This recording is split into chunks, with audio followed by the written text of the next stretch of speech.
All right, we're live. Oh boy, big technical trouble. A lot of technical trouble with Hangouts. Guys, can you guys hear me? Can you guys see me? Alexander, can you hear me? Can you see me? I can hear you very well, Alex. Good. It's good to be with you again Okay, on Monday. Yes. We took a break. We took a break from Hangouts, and we used a different streaming software, and that was working out great. But now that we started Hangouts, we had all three of us on, and Peter and Alexander couldn't hear each other. At one point, Alexander couldn't hear Peter. At another point, Peter couldn't hear Alexander. We restarted everything. Still no go. Peter said he's going to jump out. He's going to try to jump in soon as we're live. Maybe something gets jarred and starts working again. If Peter cannot hear Alexander, I think Peter will just jump off again, and we'll do the live stream, the two of us. I hope that's okay, everyone. How's everyone doing today? We apologize for the difficulties. I think we're going to take a break from Hangouts permanently. Mm-hmm. I don't know what else to do because Hangouts doesn't leave you much technical stuff to work with. That's for sure. All right, so I sent the message to Peter, and I told him to jump on as we are live, and hopefully he can jump in, and hopefully he can hear you, Alexander, or you can hear him. Let's see what happens. We'll keep our fingers crossed. We'll keep our fingers crossed. Anyway, we're here. Welcome to the live 31, guys. We hope everyone is doing well. My beard is not back. Maybe it'll come back. Okay. And let's see where everyone is coming in from. Let's see. Wisconsin. All right. Globalists, Wisconsin. Okay. Let's see. We already have a super chat. Oh, Peter is watching. I'm here watching. Okay, Peter, if you're here watching, it's great to have you here. Try to jump on. Maybe when you come on the chat, Peter, you can hear Alexander and so forth. If not, it looks like we have Peter in the chat, and you guys can chat with Peter Lavelle. All right, from Edinburgh, Scotland, from Belgium, Switzerland. All right, hello, Liberty Cat. Hey, Matt from Kent, England. From Michigan. All right, two people from Michigan. All right, great to have you here. Susan, Arizona. Looks like Peter's going to give it a go and jump on. There's Peter. Can you hear me? No, I can't hear him. I can hear you. Alexander can't hear you. All right. I want to tell everybody that's watching right now, we did our very best, okay? But I defer always to Alexander Mercouris, and I'll be watching shall we push and on, we'll try to figure this out for the next time. All righty. Okay. Right, bye-bye. Okay. Peter Lavelle. Take care. Take care, Peter. All right. Okay. So there we go. Alexander, let's do it. Let's go through it. We had a live yesterday as well on the Mueller. So we have a lot of topics to cover. First of all, how is everything in London, Alexander? How you doing? Well, it is a beautiful day, a cold, sunny, bright day. My dogs are loving it. They want to go out all the time. The people in Britain are calm. There's, as I said, no panic buying, in spite of all the Brexit nonsense that we're no doubt going to be talking about. The city looks well. There's no sense of crisis anywhere in the country except in one place, which is in Westminster, where we're watching, I think, the greatest political debacle to happen in Britain in my lifetime. And it's quite a long lifetime, if I say so. Maybe not I'm perhaps older than I look. But I've been following British politics very closely since the early 1970s, and I have never known a sense of crisis enveloping the British government and its political institutions of the scale that I have known up till now. But it's important to stress that the rest of the country is calm. We're all carrying on our business as before. We're working on our own plans for our futures, just as successfully and as effectively as we always have. And regardless of what happens over the next couple of weeks and whatever the imbeciles, I'm sorry to use that word, in Westminster cook up for us, I've no doubt that we will press on as we have been doing up to now. All right, guys, smash that like button, click on that subscribe button as well. Share the channel with everybody you know. Send us your super chats. Buy a t-shirt at the Duran shop. Our t-shirts are really, really good. Feel great, great quality. So buy a t-shirt. That also helps us out. That keeps the channel running. And of course, we appreciate all your donations via PayPal and Patreon. So, Alexander, I titled this live chat, The War Against Globalists. And you can call it globalists, maybe postmodernists, neoliberals. The new world, the old, I don't know if you want to say the current world order, but there's definitely something brewing. And this past week, we saw Brexit kind of hit a brick wall, if you want to call it that. I mean, a real tug of war between the people and their decision, and Theresa May and the European Union. We saw the failed coup against Donald Trump, definitely a change agent, and the establishment that tried to rid him for 2 years. And we saw that completely break down. We see Macron sending military troops and forces to squash the yellow vests. And guys, we're going to get to breaking news on Venezuela, where we see the neocons and the Boltons and these guys continue to push on with their regime change, but Russia is not backing down, and they are upping up the ante in Venezuela with breaking news. Alexander via Zero Hedge, and I'm going to read you the title. Venezuela military deploys S-300 missiles following Russian troop arrival. This is big news. What's going on, Alexander, here? I think the Venezuela thing is enormously important news. And I should say it is completely contrary to my own expectations. We've been asked several times on live chats that we've done in the past whether the Russians would intervene militarily in Venezuela. And I've always been skeptical, because I've always argued that the Russian military doesn't reach that far. Well, here we are, and the Russian military is reaching that far. What happened was that over the last week, there was a meeting in Rome between Elliot Abrams, who is the US's point man to try to achieve regime change in Venezuela, a man with a very sinister reputation going far back into the 1970s. He was heavily involved in the wars in Central America in the 1980s that led to terrible suffering in places like El Salvador and Nicaragua. He was up to his ears in the Iran-Contra affair. He's been convicted in the United States of crimes relating to all of this, but he was brought back to engineer regime change in Venezuela. He had a meeting in Rome last week with Russia's very tough, very clever Deputy Foreign Minister Ivan Ryabkov. We noticed it, we picked up on it on the Duran before it happened, and I provided a link on our website to this meeting.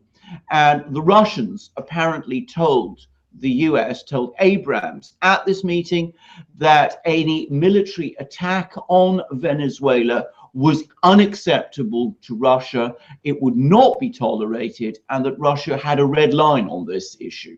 And the Russians have now followed up.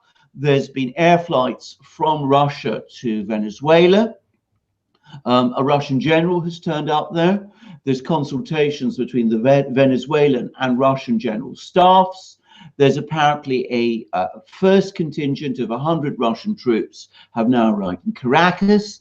And we now have satellite photos which are confirmed of S-300 anti-aircraft missile deployments around air bases in Venezuela. S-300s being these very potent anti-aircraft missiles that the Russians have also deployed in Syria.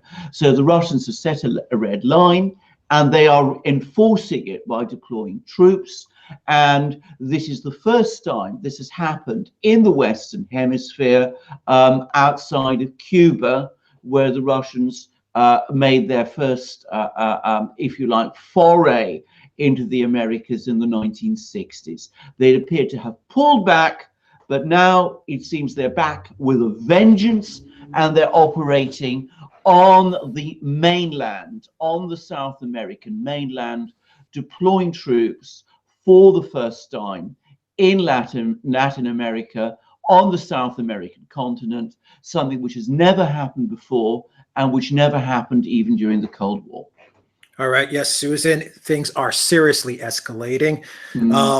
There was one user, I didn't get his name on the chat, her name, but they said that S-300s are not just conjured up. This was probably being planned for quite a while. What do you make of that, Alexander? Well, and before you answer that, Alexander, before I give it over to you, Liberty Cat also sent a message on the chat that Sputnik has said that Pompeo has issued a statement. Actually, his department deputy spokesperson, Robert Palladino, issued a statement. I'm going to read it out to you, Alexander, and you can comment on it, as well as the deployment of the S-300s and how much it was in the planning to move these to Venezuela. So here's the statement, Alexander, from Palladino. I'm going to read it out to you. Secretary of State Michael R. Pompeo called Russian Foreign Minister Sergei Lavrov today, March 25th, on the situation in Venezuela. The secretaries told Russian Foreign Minister Lavrov that the United States and regional countries will not stand idly by as Russia exacerbates tensions in Venezuela, Pompeo said in the release. The continued insertion of Russian military personnel to support the illegitimate regime of Nicolas Maduro in Venezuela risks prolonging the suffering of the Venezuelan people who overwhelmingly support the interim president, Juan Guaido. Alexander, what do you make of that statement from Pompeo? Right, let's just deal with the S-300 missile deployments. I think I should explain that Venezuela had already been supplied by with S-300 missiles by the Russians during the Chavez presidency. So the missiles that I think we are now seeing in Venezuela have probably been there for a fair amount of time. What I think has happened is that these Russian personnel who have appeared in Venezuela, these 100 people who came with the general, are there to take physical control of those missiles and to make sure that they're operated properly. So we are now going to see not just Venezuelans who perhaps are not trained up to the requisite level to operate these missiles, and we're going to see Russian personnel there actually operating them. Now, as for Pompeo's statement, I think it is an extraordinary example, very typical now, of the Pompeo State Department and of Pompeo's statements of bluff, bluster, and misrepresentation. First of all, Guaido is not the legitimate president of Venezuela. The United States may say he is, but he is not the constitutionally elected or appointed president of that country. Nicolas Maduro still is. It is his government which continues to represent Venezuela in the United Nations and in the various international institutions. Secondly, there is no evidence that Guaido has the overwhelming support of the Venezuelan people, as Pompeo says. That has never been tested, but most indications of public opinion in Venezuela suggest that support for Guaido is very limited.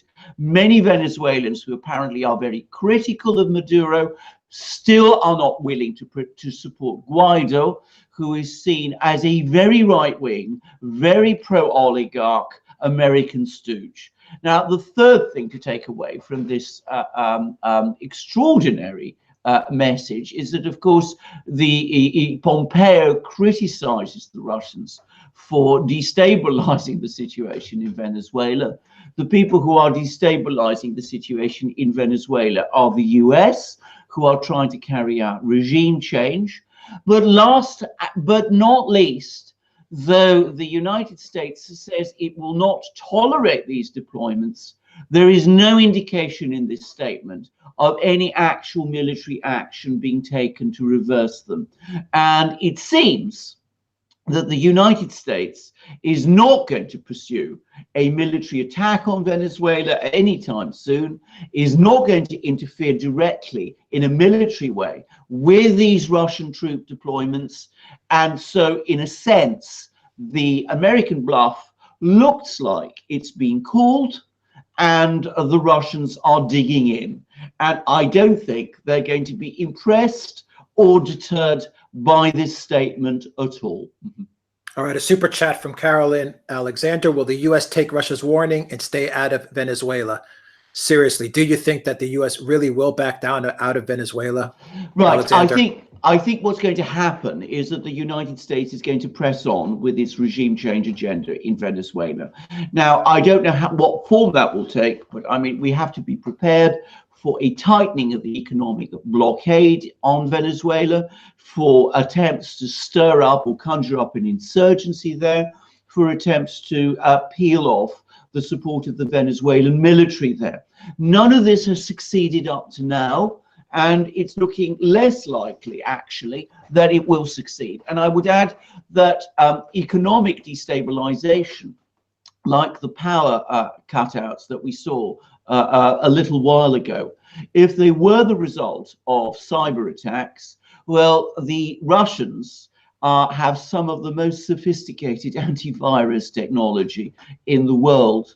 They are probably going to step in to ensure that there are no more cyber attacks like that, or that Venezuela is properly defended against them. And the Chinese have also pledged that they will help Venezuela protect its infrastructure. So it's not just Russia, it's also China, China involved as well. But the United States will not back down. They will tighten further the squeeze on Venezuela. But with the Russians present, I think the United States will be even more reluctant to take military action, direct military action against Venezuela.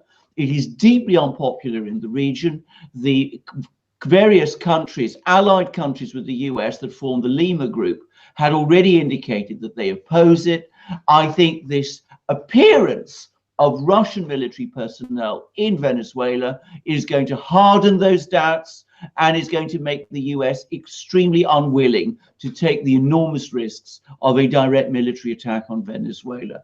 However, the economic, political sabotage will continue. The attempts, I think, to stir up an insurgency in Venezuela may escalate. This conflict is far from over. We are probably, in fact, only at the beginning. All right, Alexander, you mentioned the region, and there was a question before we started the live from Virgiola, and he says, I would like to hear more about Brazil and Argentina. In Brazil, there is a lot of swamp fighting going on. In Argentina, the economy could be going hyperinflation at any moment. Now, connect that to Venezuela, Alexander, because Brazil has kind of turned into a very staunch ally of the U.S. under Bolsonaro. And Argentina, well, Argentina has been an economic basket case for a long time now, almost 2 decades. So what's going on with the countries around Venezuela? Right, indeed. Let's talk about Brazil first, because Brazil is, of course, a huge country. I mean, it's the giant of South America. It is a country with a very diverse public opinion. Bolsonaro came to power, became president, out of disgust with the corruption scandals that had afflicted the previous left-wing government of Lula and Rousseff. And of course, on top of that, there is a major problem of crime, violent crime in Brazilian cities. But, and I should say that the Brazilian economy has not been doing terribly well recently. Now, having said all of that, Bolsonaro came in with surfing a wave of goodwill. His government has not looked very coherent and very joined up at the moment. There is apparently a lot of popular opposition in Brazil to Brazil being led into a confrontation, a military confrontation in Venezuela. And there are, I think, probably accurate reports which suggest that the Brazilian military are dead set against it. So Bolsonaro may be very staunch in his support of this US regime change agenda in Venezuela, it is not clear that Brazilian society as a whole is, and it may be that he's going out very much on a limb. Now, Argentina is further away. It's not, in my opinion, a country which should be a basket case. Logically, rather like Venezuela, it should be very rich. It's got lots of natural resources. What it has been over many decades, again like Venezuela, is extremely badly run. And I'm glad that the questioner brought up the question of very high inflation, or possibly even hyperinflation in Argentina, because we see hyperinflation in Venezuela, which has a left-wing government. We see the danger of hyperinflation in Argentina, which has a right-wing government. And that, I think, shows you that it is in fact an issue of Latin American governance over and above any question of the particular ideology of the government of any particular country, which is the underlying problem of the region and why you have all these great economic problems there. Now, the right-wing government in Argentina has supported the United States in this regime change agenda in Venezuela. Rather like Brazil, however, Argentina has very close economic connections with China and Russia. Its economy is in a bad way. I don't think it will want to jeopardize those very important economic relations, which could very well lead to a deepening of the economic crisis in Argentina. And I don't think the Argentinians really want to be sucked into a conflict in a country like Venezuela, which is not their neighbor and which is some distance away. So I think that the Argentinians will give some verbal support to this US regime change operation, but I don't think it will go very far.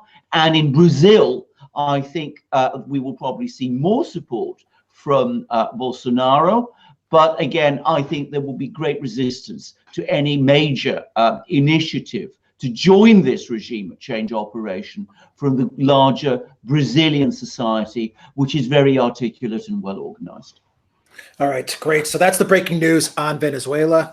Alexander, let's shift gears and move towards the European Union, and let's talk about Italy. Italy, big news that was not reported much, and that is Italy signing an agreement, One Belt, One Road, with China. The EU is extremely pissed off. The US is extremely pissed off. Italy just seems to be going their own way and doing what they need to do. What do you make of this news? Well, this is big. It's a big story. It is indeed a very big story. Now, we've discussed it on a specific program, which should be coming out, I think, shortly. But it is huge news because, of course, Italy is the first EU country to break ranks and to align with China and indeed Russia on this massive Chinese infrastructure program, which is intended to join up China and East Asia with reaching all the way, extending all the way to Western Europe, and to make it possible to create trade and economic links that will bind together this vast region and create, in effect, a kind of East Asian, Eurasian, Western Europe economic space. It's a major change in world economic relations. It shifts the balance of economic power away from where it has been with the Atlantic powers, the United States and the rest. It pivots the balance of economic power to the Eurasian continent. And of course, it has major geopolitical implications as well, because it means that countries like Italy, which will now be joining up to this giant project, are going to find themselves politically more engaged with China and Russia as they become economically more engaged with those countries, and therefore by definition less tied to the Western systems of the EU, NATO, and ultimately the United States. So this is a huge event. We will see whether it is followed through. I should add that something we didn't perhaps touch on previously. It seems that there are some divisions within the Italian government over this. It seems that the party which has been pushing this alignment with China most vigorously is the Five Star Movement rather than the Northern League.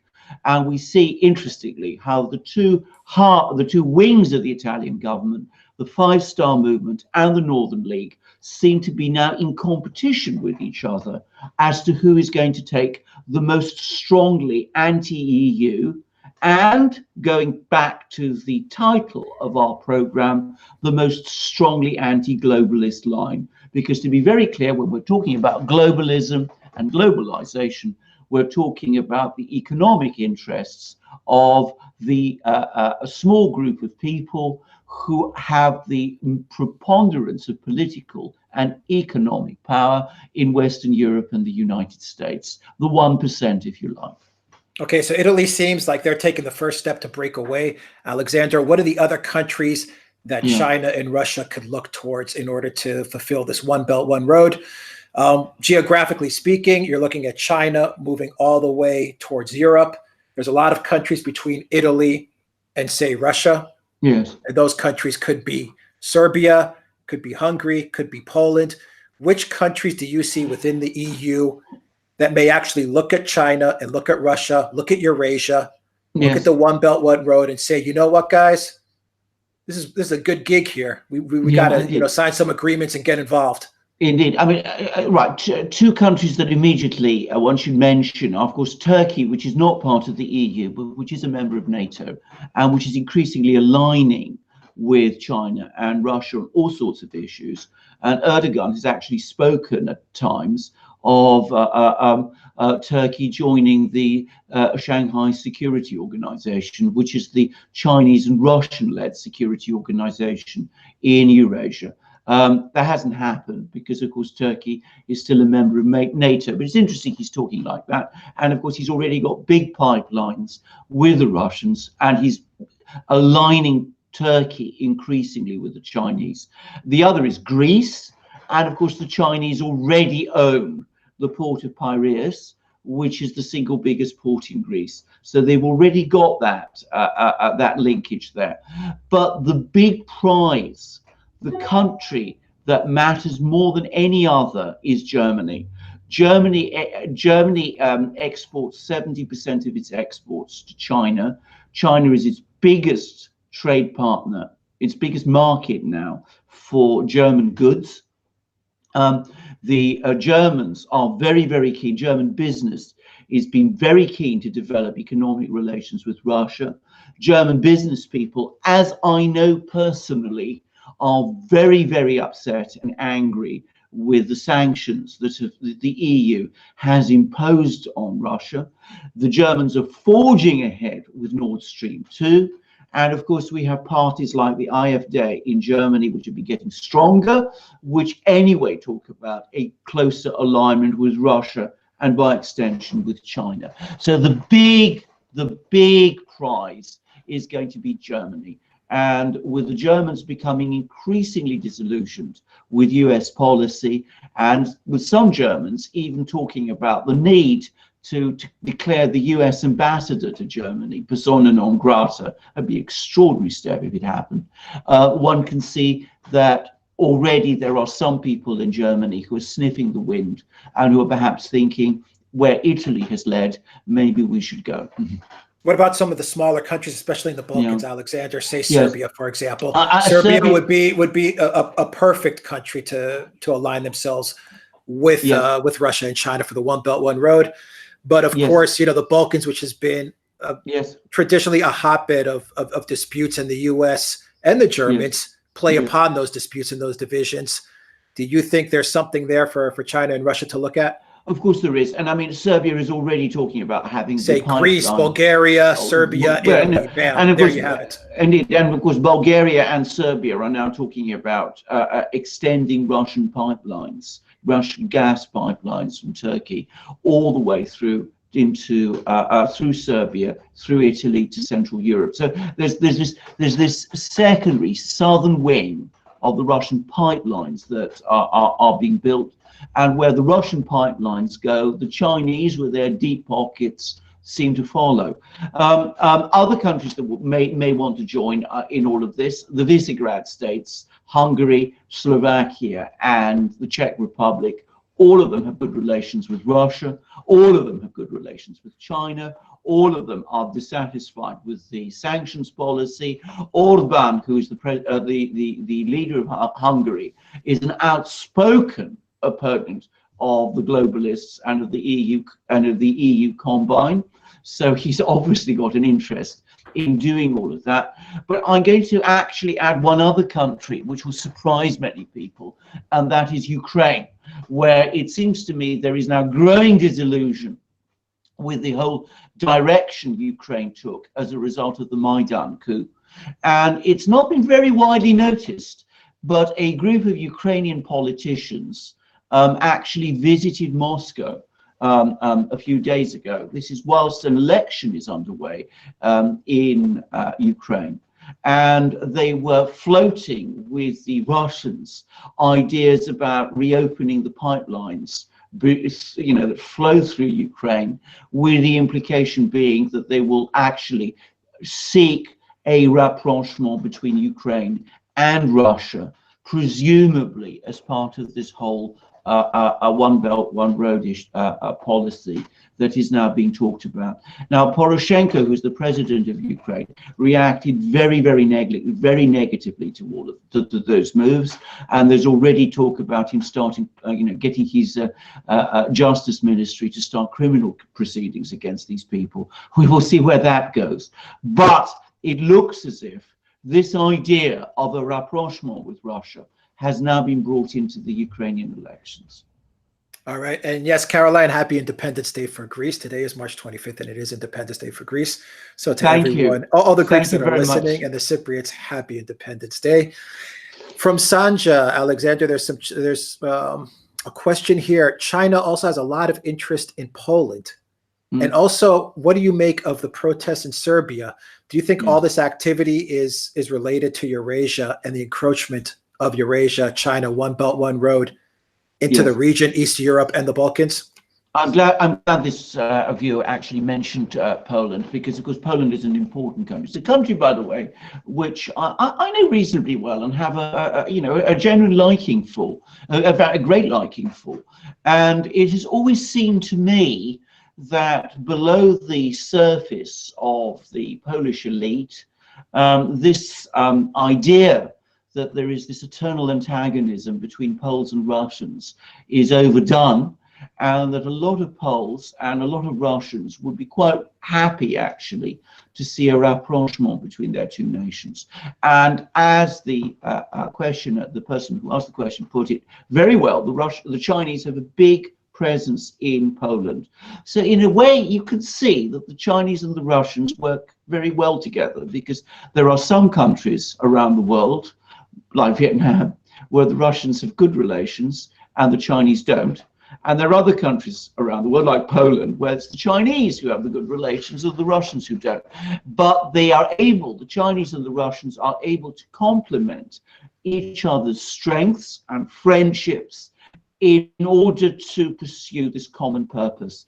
And I think that in time, I predict, I don't know how long it will take, that some sort of a rapprochement between Poland and Russia will happen, possibly, quite probably, as part of this overarching One Belt, One Road initiative, with the Poles and the Russians putting aside their quarrel in the same way that the French and the Germans put aside their quarrel in the 1960s, when Adenauer and de Gaulle came together and forged the friendship that then became so important between these two countries, which had previously been enemies. I think that will happen. Poland has no claims on Russia. Russia has no claims on Poland. They're two Slav nations. They have a lot in common with each other. I think when they finally are able to put their quarrels aside, these two countries will do very well with each other. Now, if we're talking about Serbia, I'm going to say straight away, I think that there is definitely some sort of color revolution element in what is going on in Serbia, in the sense that I think that there are some people, some young people especially, who are obviously won over by these globalist, liberal, pro-EU, pro-Western ideas. And I'm sure that is part of it. I'm sorry to say this also, however, that I'm pretty sure that there are also legitimate domestic grievances in Serbia too, that there is no doubt a great deal of corruption, that the Serbian government, which had appeared to be following a very very patriotic nationalist position, has shown itself to be much more temporizing than many people in Serbia feel. So if there are people, and also pro-EU, I mean, they're also pro-EU in a way. Exactly. They don't hide it. And they don't hide it. So as I said, if there's a lot of people in Serbia who are unhappy with the government in Serbia, I fully understand why. But I suspect that our friends and partners, if one can use that, the various people who engineer regime change operations in Washington and New York and London and Paris and elsewhere, I am sure they're also active on the ground in various ways. So it's probably a combination of both: genuine grievances on the ground, a certain amount of stirring of the pot by interested outsiders. We will see how it turns out. Yeah, I mean, Serbia is, as far as the Balkans goes, is the big prize. They've been trying to flip Serbia for decades now, and Serbia has resisted. Indeed so. And if I may say, after Milosevic fell, it looked as if they'd succeeded. I mean, the government that came to power shortly afterwards appeared to be very, very pro-Western, and some of the people who were behind it also seemed to be. But it didn't quite work out. And I think that Serbia is a pretty tough country, and I think that there's an awful lot of Serbs who remember that this is the 10th anniversary of the NATO war against Yugoslavia and Serbia. And I think there's a lot of strong feelings in Serbia about all of that. And I think there's an awful lot of people in Serbia who have a pretty clear understanding of what is going on and who will not be manipulated in this way. All right, let's shift focus to France. Alexander and the Yellow Vests. The reports are that the protests were bigger than last week, but in Paris, they were smaller. In other words, the protests grew in cities outside of Paris, but in Paris, it was a smaller amount of people out on the streets. Of course, Macron deployed the military. What do you make of what's going on in France, Alexander? Well, that's the reason why the protests in Paris were smaller, because Macron deployed the military, and apparently, I mean, I've seen reports. I can't absolutely confirm them, but apparently the military were given shoot-to-kill orders in the event of what were construed to be, life-threatening and violent situations. If you look at some of the programs that Alex and I have done, Alex made the point to me on several of them that the violence that we saw in Paris the previous week was going to be used by Macron as a pretext to stamp on the Yellow Vests, and that he would escalate the repression. And that's exactly what he did. He brought the troops out onto the streets of Paris. And unsurprisingly, that deterred some people from going to Paris, but it also seems to have provoked more people to protest outside Paris. And it is outside Paris that the Yellow Vest protests have always been bigger, as they represent the strong feelings of rural and small town France, what the French call France profonde. So, it's an entirely understandable dynamic. The key point about the Yellow Vest protests is that they're continuing, they're going on. And I think that Macron's expectation, which was mirrored by the commentaries that I have seen among some commentators, including some alternative media commentators, that the Yellow Vest protests were going to fade out and were, on their last legs. I mean, they have not been fulfilled. And the fact that those protests are continuing and continue to have widespread popular support shows how disillusioned people are in France with the globalist agenda that Alex is talking about. No, the Yellow Vest is going to pick up steam because spring is here and summer is right around the corner. So it is not going to quiet down at all. No. And the economy is getting worse. Apparently, there was a certain pickup over the course of the winter, a sort of dead cat bounce type situation, possibly because of some of the relaxation in tax and monetary policy that Macron had to carry out in response to the Yellow Vest protests. But that seems to have petered out. And across Europe, not just in France, but especially in Germany too, all the indications are that the European Union, the whole European economy, is slipping back into recession. Italy is already in recession. Germany, the figures coming out of Germany are very bad, and France has been a little way behind, but is certain to follow. All right, Macron. Macron is the ultimate integrationist, the ultimate Atlanticist. He is the globalist puppet. If you had to put a face as to what the globalist puppet is, I think Macron would be that face. And Macron has taken a very hard line against Theresa May and against Brexit. Yes. He is actually, oddly enough, he may be one of the reasons that the UK does leave the EU as the people voted. In other words, a no-deal Brexit, which is the irony of all ironies. Well, it would be. Absolutely. And Debbie Coleman here sent a chat right now saying, breaking, May not going ahead with MV3, citing lack of support. There was an article on ITV, Alexander, which said Theresa May told the people that attended the Chequers meeting that if they approve her treacherous deal, her treacherous Brexit deal, that she will resign. A kind of quid pro quo kind of thing. Yes. That is an unbelievable statement, if true, from Theresa May. What do you make of Macron actually being one of the reasons that the UK may actually have a no-deal Brexit? And what do you make of May's plea to those that attended the Chequers meeting that if they just vote for her deal, she'll resign? Right, let's deal first with Macron, because I mean, we actually did a video several months ago in which Alex and I discussed this very thing. And we said over the course of that video that, in fact, the very hard line, very extreme integrationists, the people who are really plugging the EU integrationist European superstate agenda, led, of course, by Macron. Macron is, as Alex said, their standard bearer. At some level, they might not be sorry to see Britain leave, because Britain has always been a difficult partner. It has always resisted attempts to EU integration. It stood outside the Eurozone. It elects people like Nigel Farage to the European Parliament. And it has always been a force that resists the integrationists. So from their point of view, seeing Britain go might not be an altogether bad thing. And I've always felt that there were some people in the EU who probably thought that way.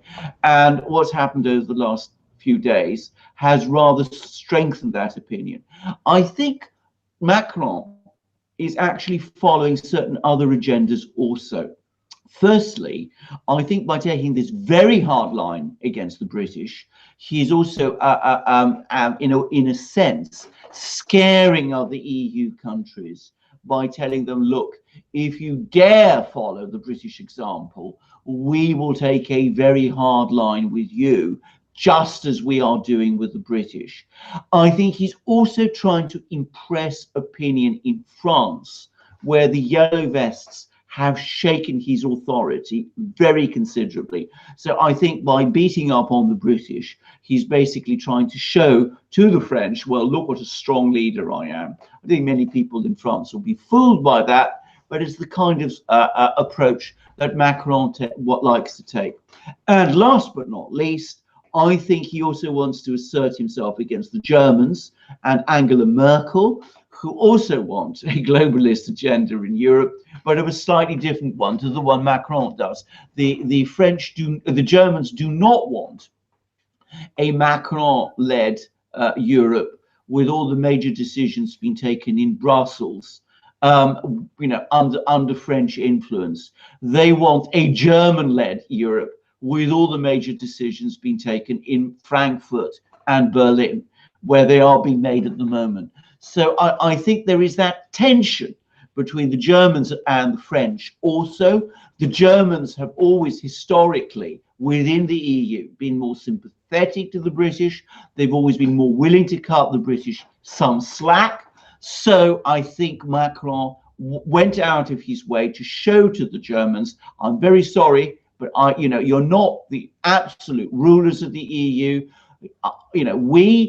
Macron, myself and the other hardliners, we're prepared to assert ourselves, and we're going to assert ourselves over Brexit by taking a much harder line towards the British than you, the Germans, wanted.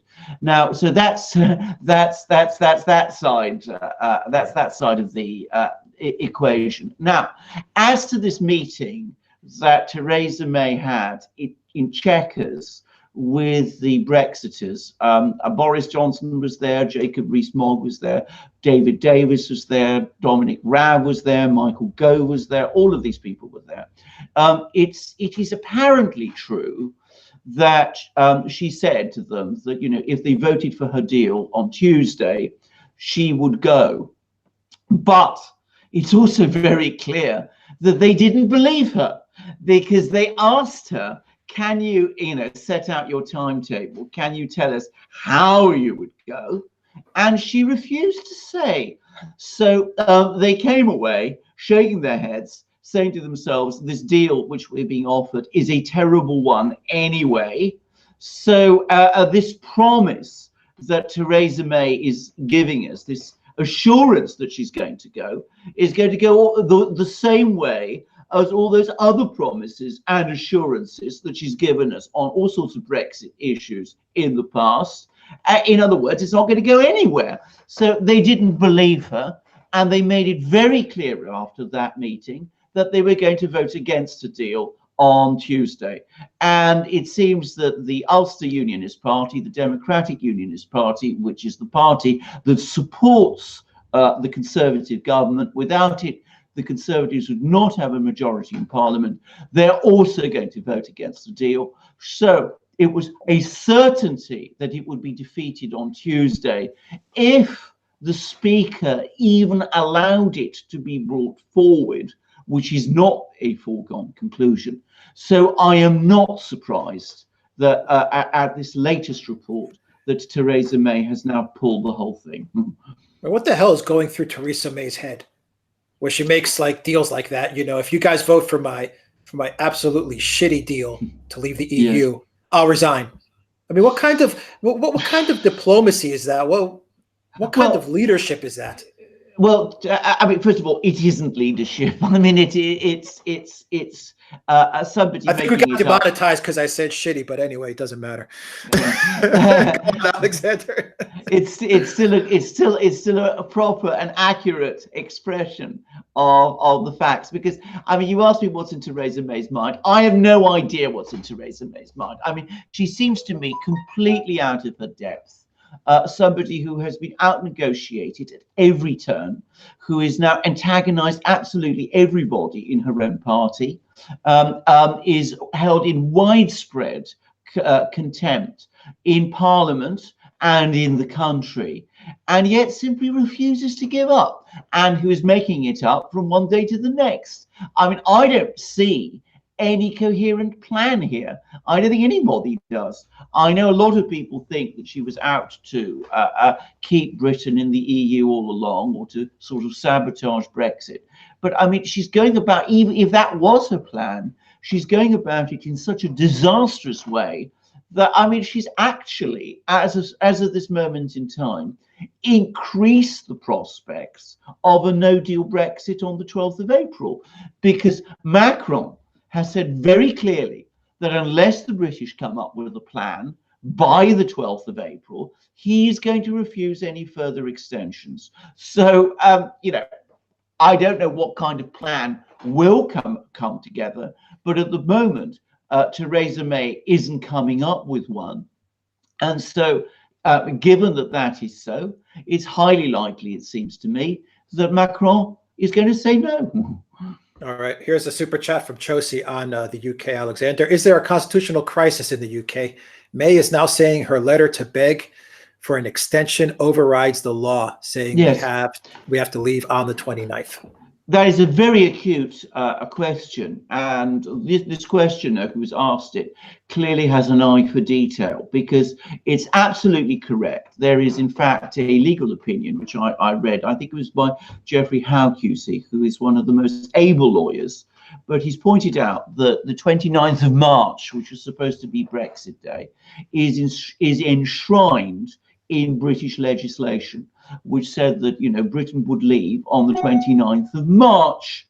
Now, we have always understood that since this is an act of parliament, in other words, a British law, that day could not be changed without a further act of parliament. What Theresa May has done is that she says that she has agreed to the EU extension. The EU's grant of an extension to the 12th of April, and because that is an international treaty, that overrides the British constitutional legal requirement for an act of parliament to postpone Brexit Day beyond the 29th of March. And as I think it was Geoffrey Howe QC correctly says, that is absolutely unprecedented. That has never happened in Britain before. That is a disregard of Parliament and of British law that is absolutely staggering. And it shows how reckless and desperate Theresa May has become, that she is resorting to these extraordinary steps. Now, does that create a constitutional crisis? I don't think it creates a constitutional crisis. I think it is a symptom of the constitutional crisis, the greater constitutional crisis that Theresa May has created by her terrible negotiations with the EU, which have resulted in a withdrawal agreement, which the House of Commons is repeatedly rejecting, but which she will not drop, and continues against the wishes of the British Parliament and the British people to go on presenting to Parliament for ratification. That is an unprecedented state of affairs. It is a disastrous state of affairs. And it is resulting in these extraordinary steps that our viewer highlighted and which I have just discussed. Alex, I have a question for you, which is related to May, and I'm looking at the chat. It's from Pam, and I've been wondering this too. And the question is, isn't May's husband on the board of the biggest weapons manufacturer, BAE, in the UK? Is that true about May's husband? This is Philip May. I have to be frank. I don't know. I mean, if possibly, but I mean, I'm not going to say one way or the other. I simply don't know. I mean, he's said to be the only person that Theresa May listens to, and it seems, if that is correct, that he's giving her terrible advice. That's all I can say about this. Advice that might be governed by emotion and sentiment, which is not in the interests of the country. Yeah, because I read many comments when it comes to Brexit, and you know, Theresa May's husband always comes up that he's very well connected. Yes. He's in the upper echelons of British society. Yes, well, maybe so. I mean, actually, he's not someone I've ever really taken a great deal of interest in. Perhaps I should have done, but I mean, there's been so many other things going on with Brexit that, you know, one thing inevitably slips by, and I mean, I know that he's been an important person. I'm a sort of eminence grise in this whole story, right. But I can't pretend I know very much about him. Your prediction is May going to resign? Is she going to get fired? Is she going to leave finally? Sooner or later, well, sooner probably rather than later, she has to go, because as I said, her reputation is shot to pieces, her authority is shot to pieces, and in December she said that she would not lead the Conservatives into the next election. Now, I personally think that she should resign now. I think she should resign immediately. She was told yesterday by the Brexiters in this meeting that she should go. She is resisting doing so. And the great problem is that the Conservative Party is itself split, the Conservative cabinet even more so, and there is no consensus between the pro-Brexit group in the cabinet and the pro-EU group in the cabinet as to who should take over from May. So these people always and invariably cancel each other out, and the result is that Theresa May carries on. Now, I hope that she leaves now. I am very, very afraid that she won't leave before the Remainers and the EU have managed to get what the Remainers and the softliners, the Germans in the EU, want, which is a long extension to Brexit. If they get a long extension to Brexit, as we have discussed many times on many programs, there is a very high probability that Brexit won't happen at all. Who's joining us, Alexander, in the chat? Right, right. This is Mishkin. This is my dog. Mishkin. I have two dogs. I get them confused. Yes, they're two golden retrievers. Mishkin is named from Prince Mishkin, who is a character in Dostoevsky's book, The Idiot. His sister is Solveig, who you can't see because she's lying on the sofa just next to me, fast asleep. She's named after a character in Henrik Ibsen's play Peer Gynt. They're both absolutely gorgeous dogs. They love each other very, very much. And I mean, I think he's coming along because he says that he wants to be part of this program and wants to say hello to the viewers. All right, great. And on the May's husband discussion that we had briefly, Colin Foster says that May's husband works for a company that is the biggest shareholder in BAE. And Tim says that May's husband has a stake in financial fund managers. So he has indirect, I lost that chat. He has indirect connections to BAE. So there you go. Thank you very much. I mean, that's actually extremely useful information. And given that we were talking about, the revolt against globalism, well, of course, defense companies, the military-industrial complex, if you like, is absolutely at the core of the globalist system. So, I mean, I think that explains a great deal, actually. Yeah. I didn't know about this. And Papadagos 360 says Michigan can get a better deal than May. There's no arguing with you there. I don't have any doubt about that. All right, Alexandra, let's move to the Golan Heights. This was another big story. What a week in news. Well, and here's a chat from Penguins fan, a super chat. U.S. recognized the Golan Heights. Where will this lead? Well, again, I think we've done a program on this. It's going to lead to a further exacerbation of the crisis in the Middle East, because the Israelis, the most hardline element in Israel, not just Netanyahu, but some people who are even more hardline than him, see that there is no demand, however maximalist it might be, that Israel makes, that the United States, especially now under the Donald Trump administration, will not immediately support Israel over. And the Arabs, for their part, see, when I say the Arabs, maybe I should make it clear, I'm talking about the Arab rejectionists, but they are the more popular grouping amongst the Arabs. What they've just seen is more Arab territory being annexed by Israel and lost to the Arab nation. So I think that is going to result in great bitterness and anger in the Middle East. It's going to be directed increasingly against the United States. It's going to make any kind of peace agreement between the Israelis and the Arabs even more difficult. And already there are reports that the situation in Gaza is deteriorating. and Netanyahu has had to cut short a trip to America and is coming back to Israel. And there is talk about a further Israeli military offensive against Gaza. So I'm afraid it is another step in those steps that Donald Trump has taken since he became president, which make the situation in the Middle East more unstable. I've got another question on Golan Heights, Alexander, but for all those people checking in now, we're an hour into our chat. We started a little late.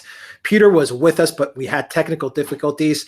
To be honest, we don't know from where it was coming from, but Peter, being always the gracious man that he is and a team player, he wanted to get this chat going and he didn't want to delay any further. So he opted out and said, look, because we're going to be talking a lot of detail about Brexit, let's get Alexander hooked up. Let's get him speaking to you guys. And he says he's going to be watching from the sidelines for this one.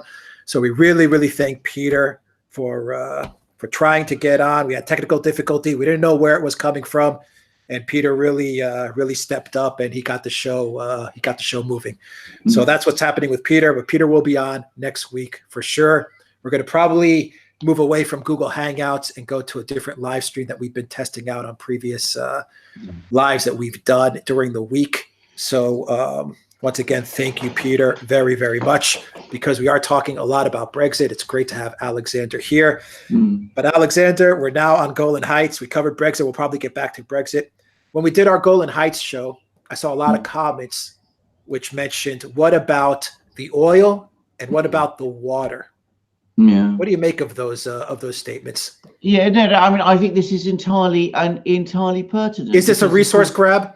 It is partly a resource grab. I mean, the Israelis regard the Golan Heights as strategically important anyway, because supposedly they command, if the Syrians were to regain control of them, the argument is that they would be able to site their artillery there and they'd be able to reach further deeper into Israel itself. But of course, resources play an absolutely key role. And I think the people who make these comments are spot on.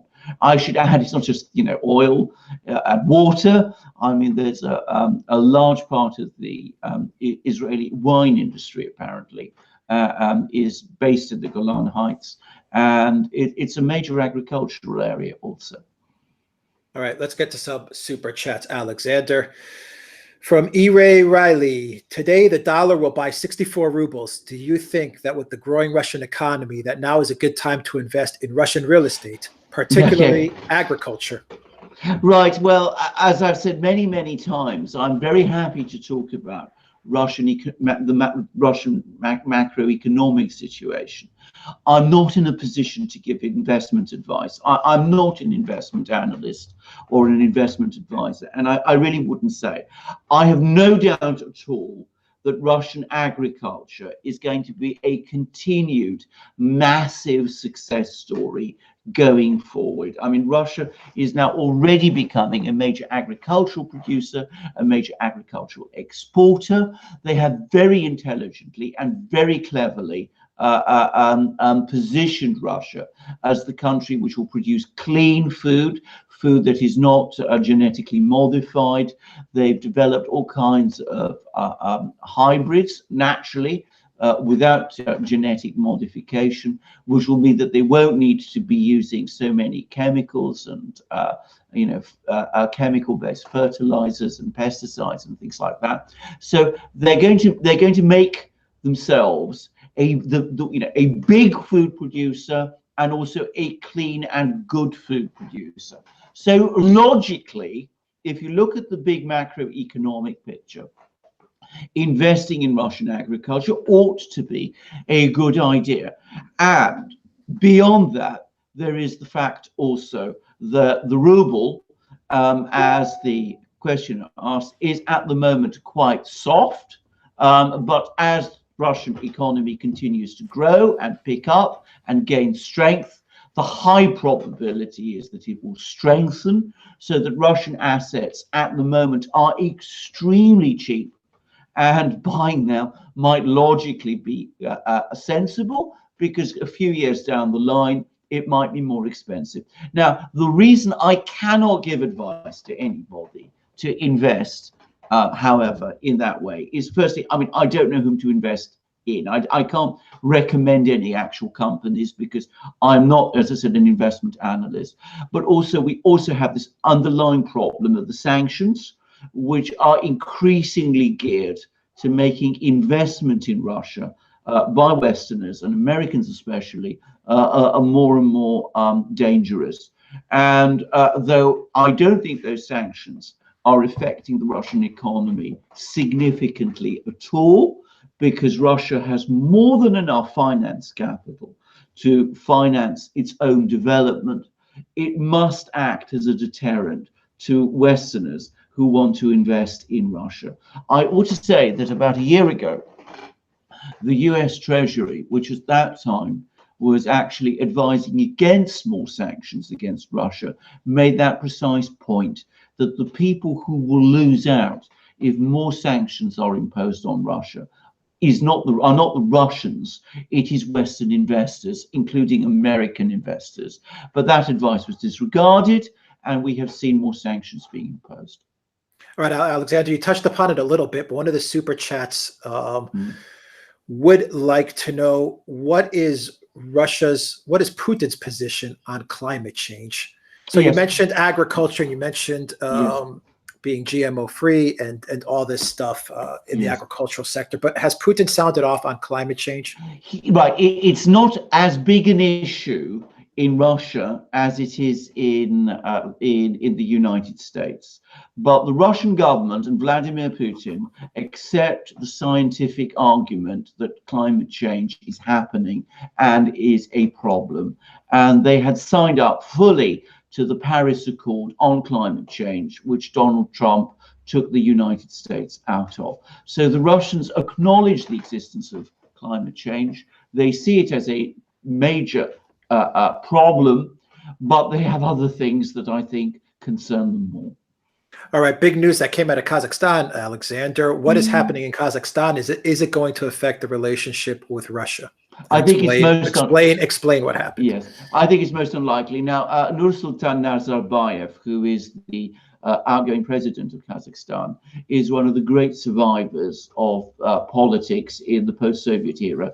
He was a member of the Communist Party of the Soviet Union. He is an ethnic Kazakh. He was appointed by Gorbachev, under Gorbachev, to be the first secretary of the Kazakh Communist Party. This is before the Soviet Union fell. He was then elected president of Kazakhstan. He made a huge effort to preserve the Soviet Union. This is not widely remembered, but the Central Asian states, which accepted Nazarbayev as their leader, tried to hold the Soviet Union together. It was the Russians under Yeltsin who insisted that it be broken up. And when Kazakhstan became fully independent after the Soviet Union broke up, Nazarbayev became president of Kazakhstan, which he governed, I think it's widely acknowledged, with great skill. He kept most of the many Russians who had settled in Kazakhstan. He made them welcome there. The Kazakh economy, which is very rich in natural resources, did extremely well. The country was peaceful and the economy grew. Partly, he did all of that by remaining very closely aligned with Russia. And Kazakhstan continues to be Russia's closest ally. Now, will any of this change? I don't think so, because I don't see any reason why it should change. Kazakhstan has to destabilize Eurasia. To destabilize Eurasia. Well, yes, I know, indeed. But I mean, I think that first of all, Nazarbayev himself is not going away. He's going to remain head of the Security Council of Kazakhstan, so he's still going to be pulling the strings behind the scenes. But beyond that, I mean, the people who are running Kazakhstan now, why would they want to change an arrangement that has worked rather well for them? And the trend in Central Asia is that after during the George W. Bush period, some of the countries of Central Asia, Turkmenistan, Uzbekistan especially, tried to drift away from Moscow. But in the last couple of years, they've all been drifting back.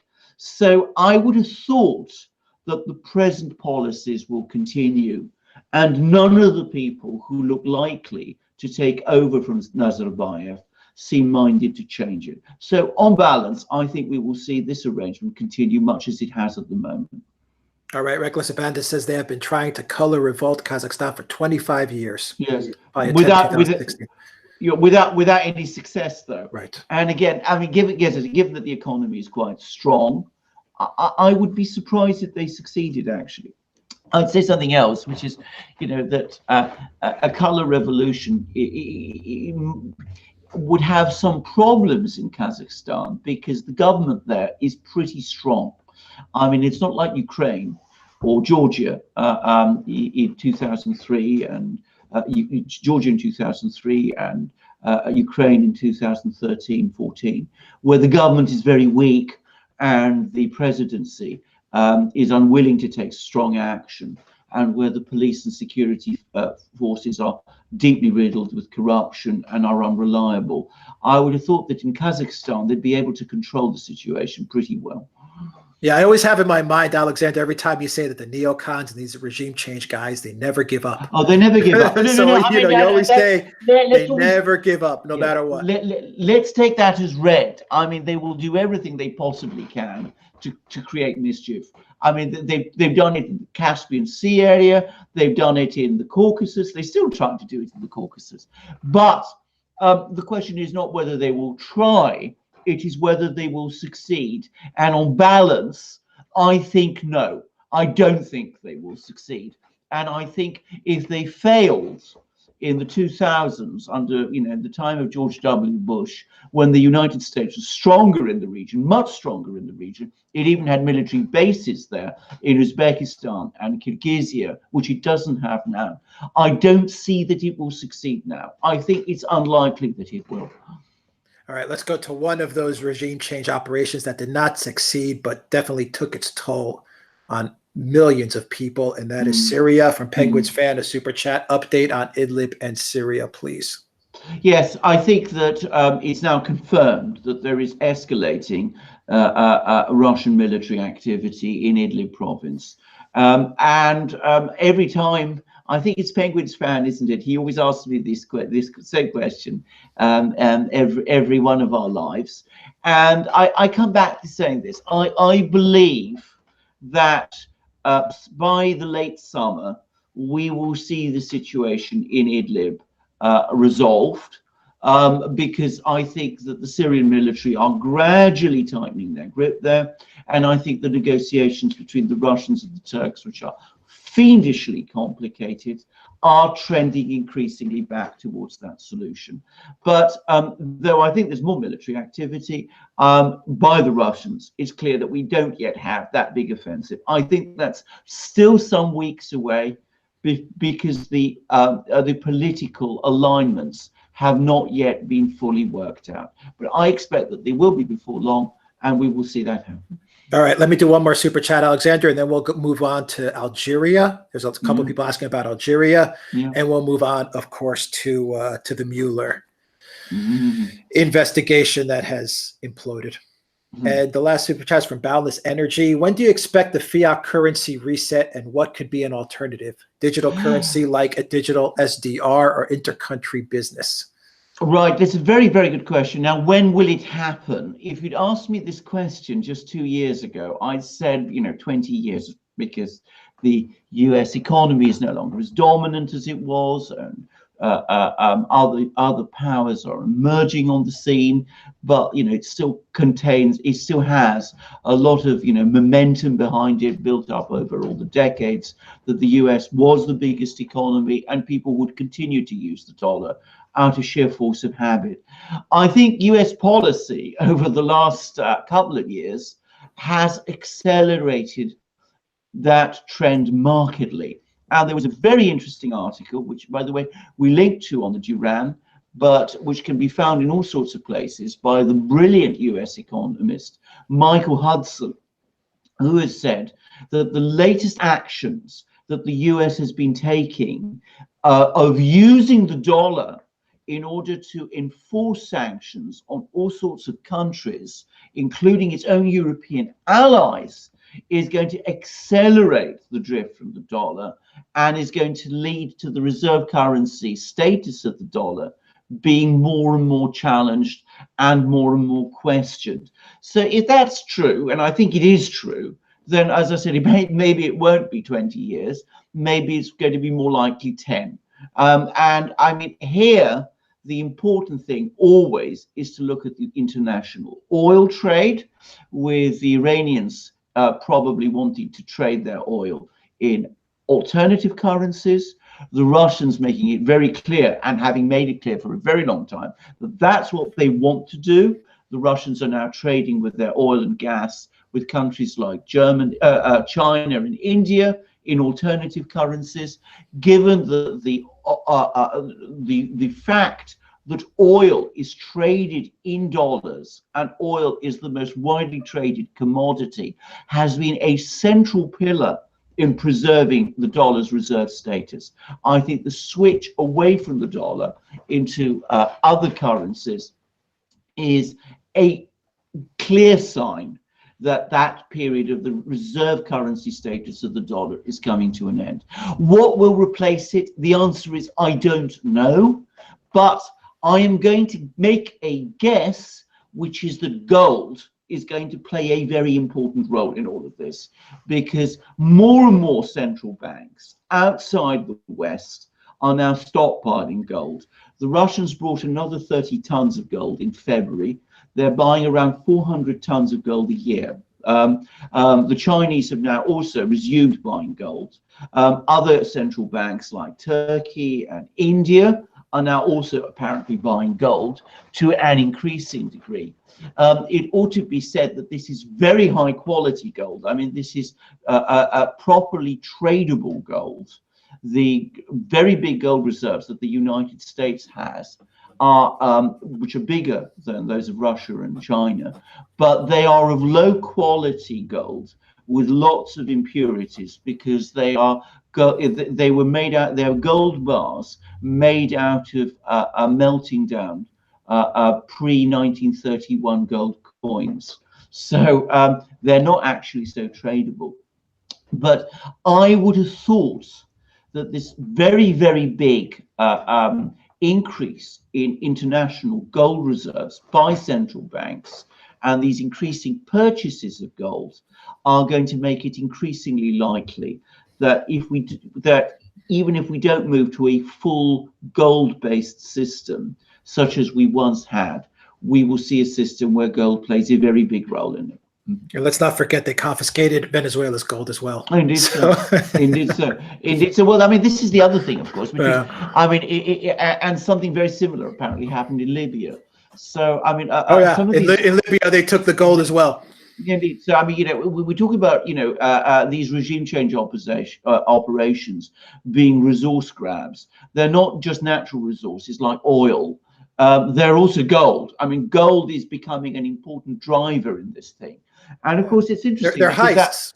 They're robberies. They're robberies. And, you know, the interesting thing is that repeats something that used to happen before the Second World War, where, you know, countries did in fact go around seizing each other's gold reserves if they invaded them. So, I mean, you know, we're gradually reverting to that world, which is all very interesting. Yeah, that is very true. Alexander, is there an update as to what's going on in Algeria? We touched upon it, I believe, 2 weeks ago as to what was going on in Algeria. Is there any update there? Yes, it seems that, I mean, the president, Bouteflika, has now made it very clear that he's not going to stand again as president. There is a power vacuum. The protests are continuing. The country remains extremely unstable. And the Europeans are very, very concerned because, of course, the very last thing they want to see is a major political crisis in Algeria, which went through a major civil war some decades ago. And they're very, very concerned that if that happens, there's going to be another renewed refugee flood into Europe, which is exactly what people like Macron and Merkel don't want or need at the moment. But as to what's going to happen in Algeria, it's still a very volatile situation. I don't think there's any very clear idea. It seems that the military, the Algerian military, is not the political force that it once was. And with Bouteflika going, it's not at all clear who's going to take over. So I'm afraid it's a volatile situation and a very unstable one with no very clear outcome. All right, a super chat from Penguins fan. I can't get any honest news from the MSN News and Canadian MSN when it comes to Syria, so I look to you guys. Absolutely, Penguins fan. We are happy to answer your questions. And believe me, Syria is an extremely complicated subject, an extremely complicated topic to discuss. What do you make of that, Alexander, that U.S. and Canadian mainstream media has been so fraudulent when it comes to covering Syria, and that users do have to come to sites like ours to get the real lowdown as to what's happening in Syria? I mean, there's no question about this, because of course all of those, I mean, mainstream media in the West completely signed up to and became a cheerleader for the regime change project that was pursued in Syria. And can I just say, I'm not sure I entirely agree with the point about Syria being a very difficult crisis to understand. In some ways, I think it was a very simple crisis, in the sense that you have a government in Syria. Well, it's simple when you're honest. It's simple when you're honest. But, exactly. But it's become so complicated, and I don't really like to interject when you speak, because when you get in a flow, I mean, it's awesome to listen to you.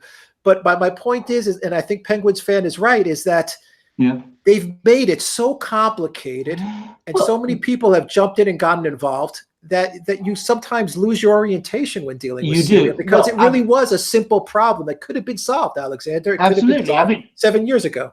Well, of course, of course. I mean, there was an internal problems in Syria before 2011. But as I said, ultimately, this was a regime change operation.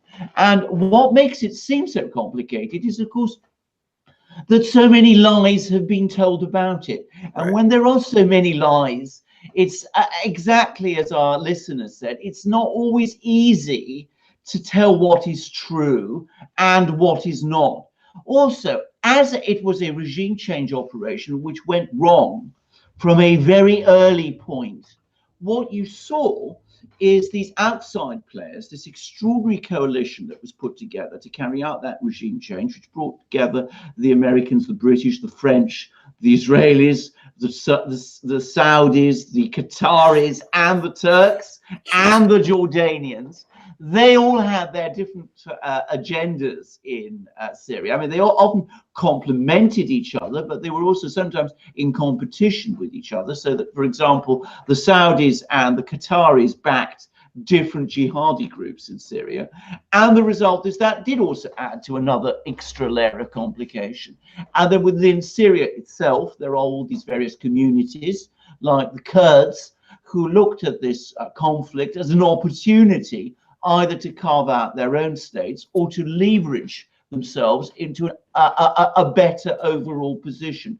None of this has been properly reported by the media.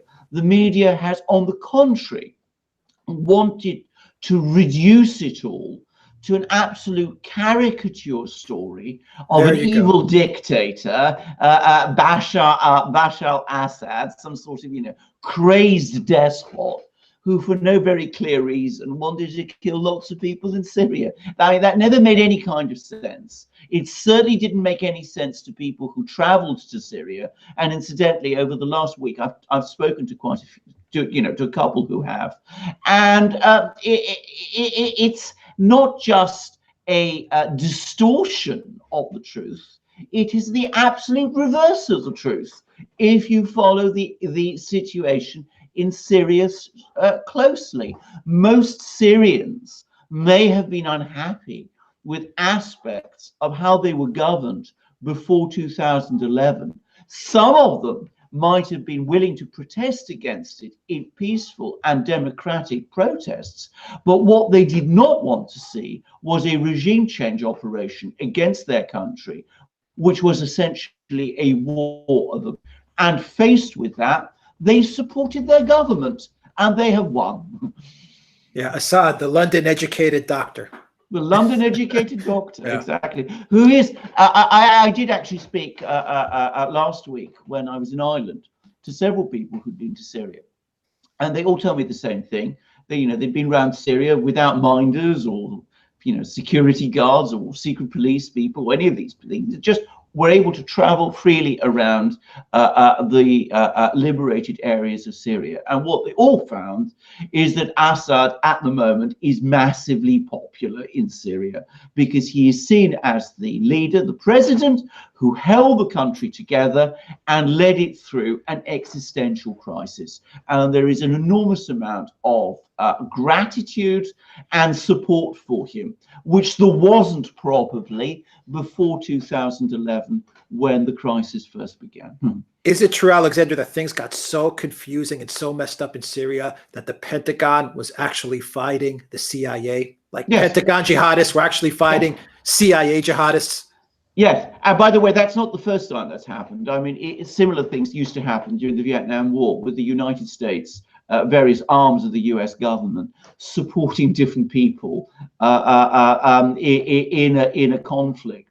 So it's absolutely true. The Pentagon used to back one bunch of jihadis, and the CIA used to back a more radical bunch of jihadis. Now, I'm not an absolute student of this, but I gather that the CIA was always more willing to go with much more militant jihadis than the Pentagon was. The Pentagon always took a much more wary line of some of these people. And it's also true that these various factions, that the various people within the US government, the different sectors of the US government were backing, they often fought each other. I mean, that goes on in Syria all the time. By the way, that's not the first time that's happened in Syria. If you reel all the way back to the early 1950s, there used to be repeated military coups in Syria, and all of those coups were organized by different factions of the US embassy in Syria, with those factions all in rivalry with each other. It's a very bizarre story. The US often isn't able to get its own act together and see it all through coherently and logically in an effective way. The masterpiece of fiction, if you want to read a novel on this kind of thing, is The Quiet American by Graham Greene, which describes exactly how a CIA officer in Vietnam in the 1950s was sponsoring various militant groups there as part of the Third Force strategy, which went against the official policies of other sections of the US government. It is a literary masterpiece, and I would recommend it to anyone. You went 70 years back, Alexander, to once again reinforce your point that when it comes to regime change, they never stop. 70 years back in Syria. Oh, no, they never stop. Absolutely. I mean, what goes round comes round. The same people always, the same ideas always, they always return. All right. And Penguins fan, thank you for an amazing super chat, 400 Canadian dollars. Thank you, Penguins fan. Chemical weapons used in Syria recently by militants, but where is the MSN? It's a great point. Where is the mainstream media on this? How many chemical weapons hoaxes have we had in Syria, Alexander? How many have been debunked? I've lost count. I mean, there was the major one in Ghouta in 2013, which nearly led to a major US military attack on Syria. That was, by the way, that was the one that Obama was planning, which we now know would have been a huge attack on a far bigger scale than the 2 missile strikes that Trump has launched. And then we've had Khan Sheikhoun. What stopped Obama? What stopped Obama? Well, I'll tell you what I mean. In my opinion, stopped Obama. I mean, obviously the Russians opposed it, and international opinion was opposed to it. But in my opinion, what actually stopped it was that there was a very, very strong opposition within the United States. A lot of people in the United States protested against it, and the House of Representatives was going to vote against it. And I think he realized when, in that situation, he couldn't possibly do it. So he pulled back and didn't do it. But so it's something which I think people should remember, because governments, including a government like Obama's, the US government, will back off if presented with great deal of popular resistance. And I would add, by the way, a very little known fact about that attack in 2013 is that a very important factor in persuading Obama to call it off is that James Clapper, remember him, the director of national intelligence, came along to the White House and told Obama during the crisis that US intelligence was unable to confirm that it was the Syrian military that had launched the chemical attack. It was not, in Clapper's terms, a slam dunk. So there was a degree of uncertainty about it, and that it might have been a false flag. How do we know that? Because Obama himself disclosed it in an interview he gave to The Atlantic magazine shortly before his term as president came to an end. It's not been very widely reported. Now, I mean, other false flag attacks. Well, Han Shehun, which happened in 2017, which led to the first chemical weapons attack. It's actually very useful and interesting to read Seymour Hersh's deconstruction of that, and Theodore Postel, that's the US missile professor, who also played a big role in disproving the 2013 attack. And then, of course, there was the one in Douma a short while ago, at the start of this year, I think, or last year, it was just at the end of last year, which, as we've discussed on previous programs, even a BBC producer has accepted now, was not all that it seemed. So we've seen many of these things. And can I also say, going back to the question that we were given us, that the United Nations has its inspectors have admitted that jihadi militant groups in Syria have used chemical weapons. It's not disputed that they have done so. You will never see it reported in the Western media because it contradicts the narrative, but that these people possess chemical weapons and have used them is accepted even by the UN. God, for a lying scumbag like Clapper to actually not be able to prove that Syria used chemical weapons, you know that it was a false flag, because I'm sure someone like Clapper would be chopping at the bits to attack Syria. The reason it happened, as I said, was because there were so many protests and opposition to it that I think Clapper got cold feet and said, "My God, if I don't, tell Obama that, and there is a political crisis, and I'm called before Congress and asked to explain what happened, I might find myself in serious trouble. All the more so as I was the man who lied about WMD in Iraq in 2003, and who lied about Edward Snowden shortly before." So I think Clapper acted out of a sense of self-preservation, not out of any great belief in the truth, or because he was really concerned that Obama would get the objective intelligence information.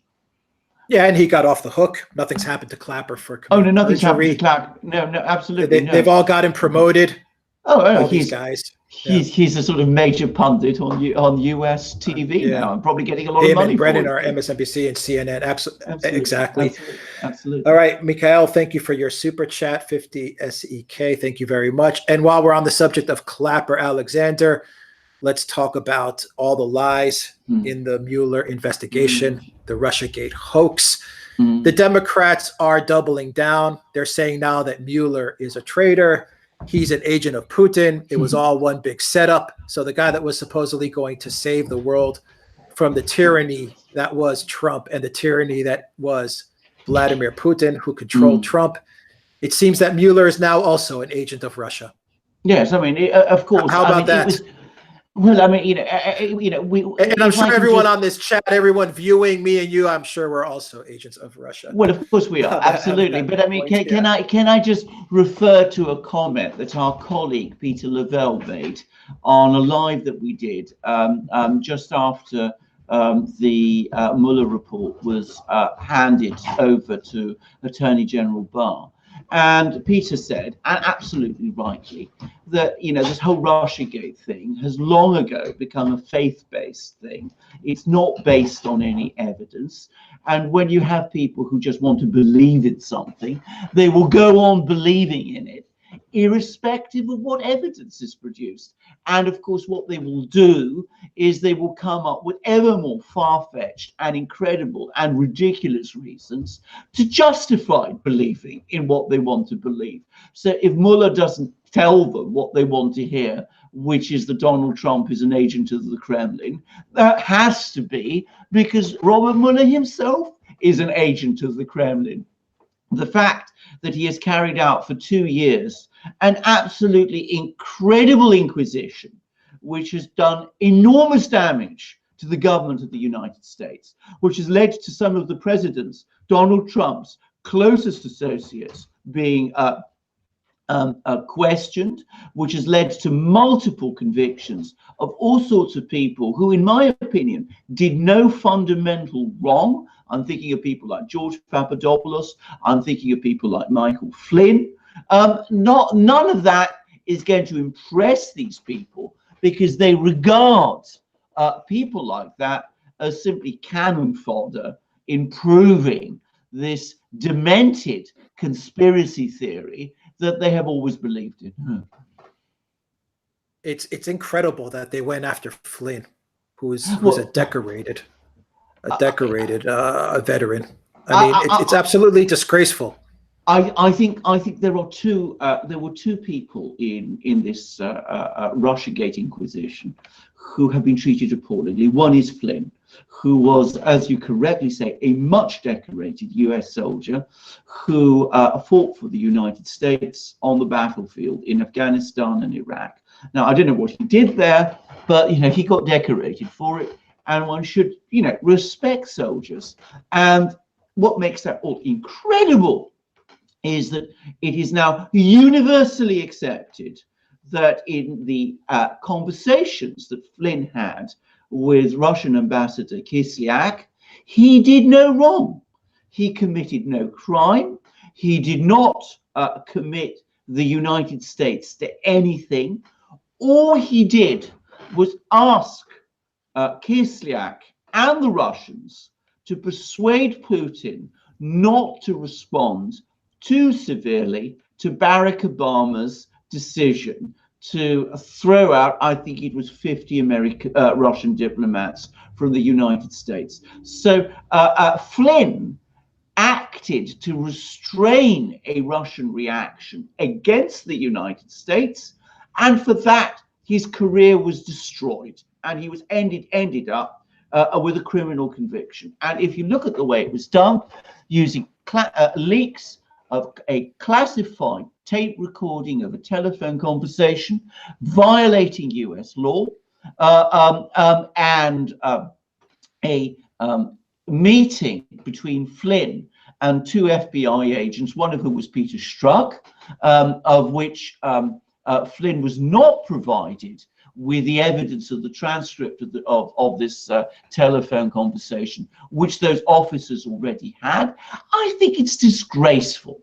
And the other person who has been treated appallingly is George Papadopoulos, this 29-year-old young man who undoubtedly went a bit rogue and had a sort of exaggerated idea of his own importance, but who was nonetheless led along by people like Stephen Halper and Joseph Mifsud, who is this mysterious Maltese professor who's now disappeared, and who is now becoming increasingly likely work provocateurs put up to leading him into making compromising statements which would be used against Donald Trump. And he didn't actually make any compromising statements or do anything inappropriate or wrong.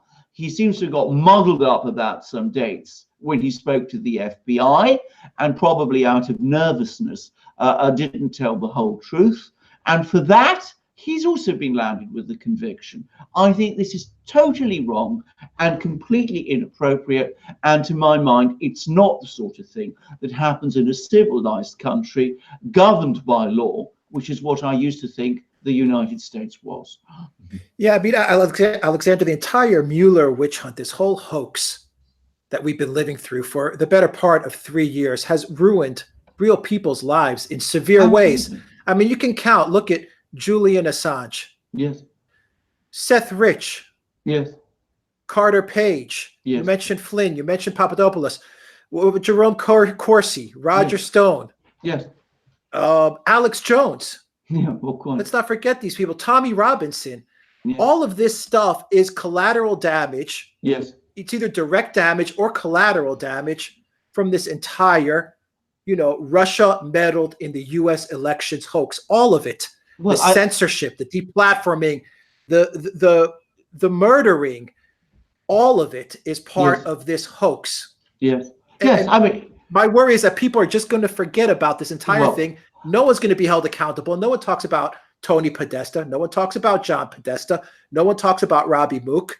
Of course, Hillary Clinton, Obama, Loretta Lynch, Susan Rice, Anthony Weiner, Huma Abedin, Peter Strzok.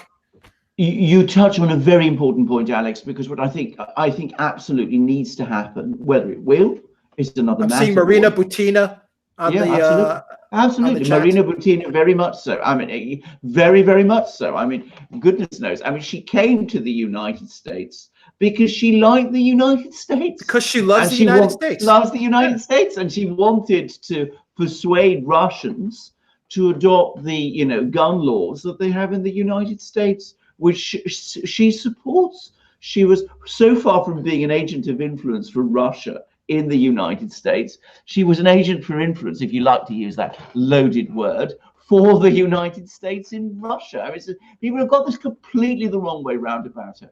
And as you correctly say, she got caught up in this madness. And again, though she did no wrong, she ended up in prison. And well, indeed, lots of people. But the point is, and coming back to what I was going to say, the key thing that now needs to happen is there has to be a proper investigation. Whether it's going to happen is another question again.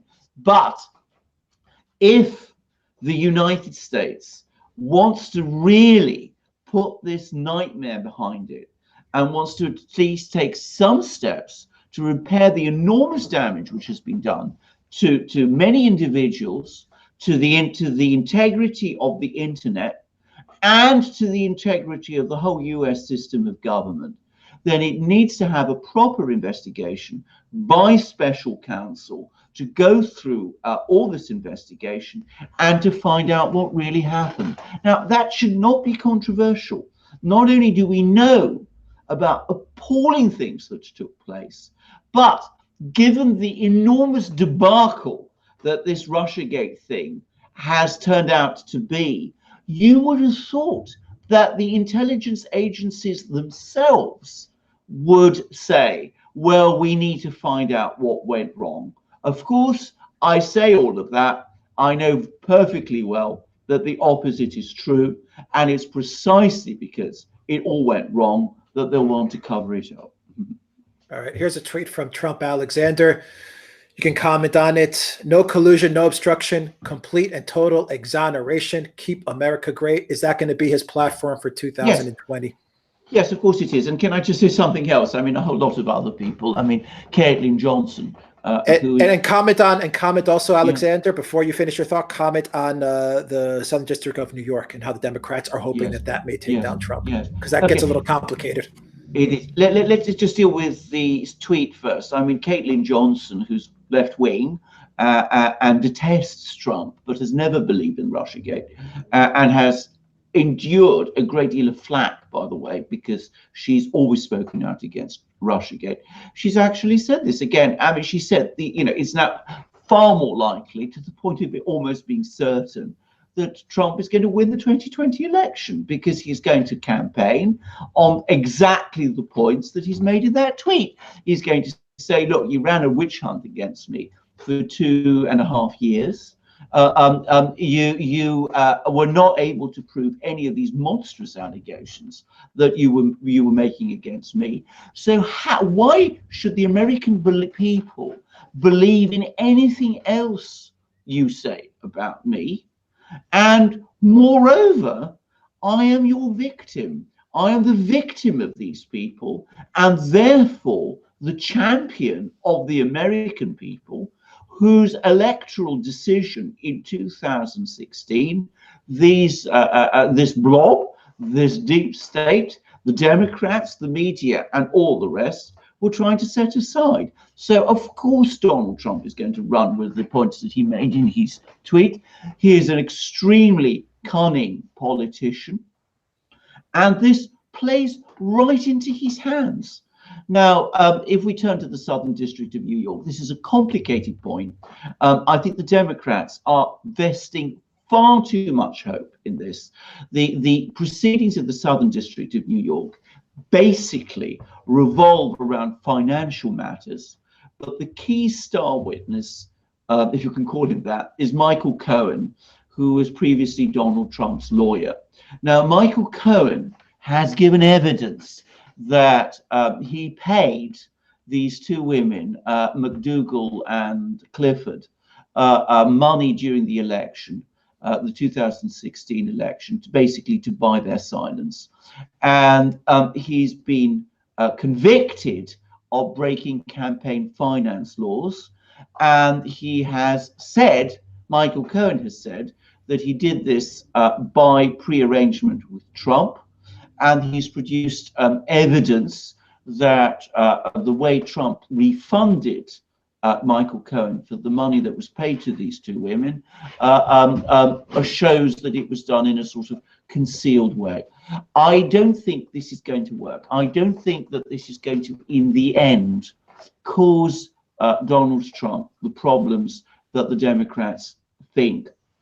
Because if you look at the sentencing memo that the Southern District of New York put together against Michael Cohen, they said a number of things about him. First of all, they said that he is a serial liar and a crook who has carried out a thievery on an epic scale. So that already makes him a very poor witness. The second thing they said about Michael Cohen is that he hugely exaggerated the extent of his influence with Donald Trump and pretended that he was Donald Trump's lawyer, a principal lawyer, when he actually wasn't. The third thing they said in that sentencing memo is that Michael Cohen, was trying to get a job within the Trump administration and was very angry with Donald Trump because he didn't give him a job, which shows that Michael Cohen had a long-standing grievance against Trump before any criminal proceedings against him were brought. But the single most important thing, which the sentencing memo doesn't say anywhere, is that Michael Cohen entered into a conspiracy, that is the word, a conspiracy with Donald Trump as an unindicted co-conspirator. Now, the absence of a charge of conspiracy, it seems to me, puts Donald Trump in the clear. And the reason I say that is because not only is that word conspiracy not there, but Donald Trump is in a position to say that Michael Cohen gave him legal advice about how to carry out these payoffs, which Donald Trump accepted in good faith, and that Donald Trump went along with that advice given by Michael Cohen to him as his lawyer, believing that all the steps he was taking were lawful. Intention being a very important element in crimes of this kind, I think that gives Donald Trump a complete defense. So I think this assumption that the Democrats have that the Southern District of New York is going to give them a silver bullet is going to prove completely wrong. Now, Trump made a statement and he says that they should investigate all the crimes in and around the Russiagate witch hunt. We've talked about this at great length, Alexander, that all roads lead to Obama, lead to Clinton and Obama. I think there's no doubt about that. But we're also realistic to know that probably nothing's going to come out of going after Obama and Clinton, but someone is going to take the fall somewhere. If Barr does his job, who do you think, if you had to place some guesses, where do you think the investigation will end up on, on this side of the track?